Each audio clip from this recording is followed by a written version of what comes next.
Oh, Ah, hindi lang walang decency, abusado, abusado. bastos. Bastos talaga. Kaya yung sinabi ni Mang Juan, akma talaga yun eh. Salacious. Salacious.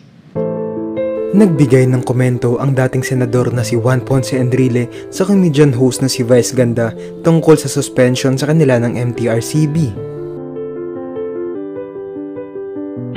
Sa isang interview, sinabi niyang abusado at bastos umano ang celebrity.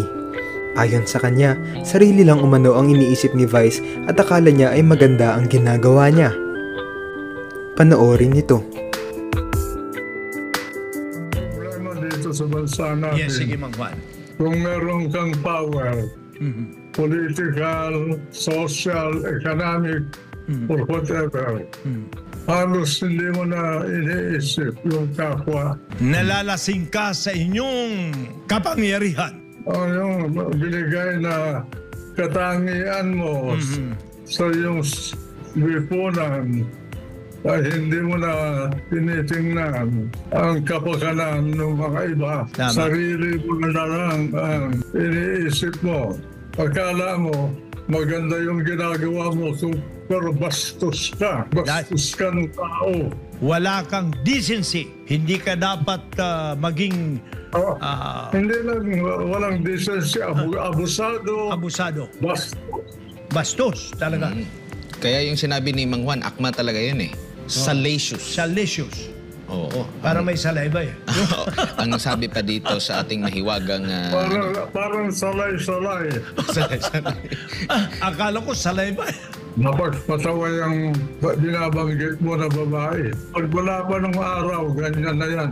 Ang salacious ay having or conveying undue or inappropriate interest in sexual matters.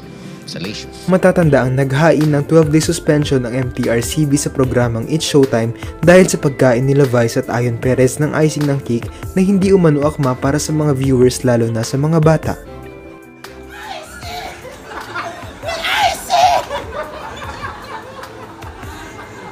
Sa ngayon ay umeere pa rin ang nasabing noontime show dahil naghain sila ng motion for reconsideration para iapila ang desisyon at ilaban na walang mali sa ginawa ng dalawang host na ito. Sa programang Showtime, tila nagparinig naman si Vice ng sagot kay Enrile at sinabing mahal niya ang mga lolo at lola kahit pa ang mga hindi siya gusto. I love lolos and lolas. Yes. Promise. Isa ka rin sa mga nagpapasaya sa kanila. Isa ka sa mga nagpapagaling ng mga sakit nila.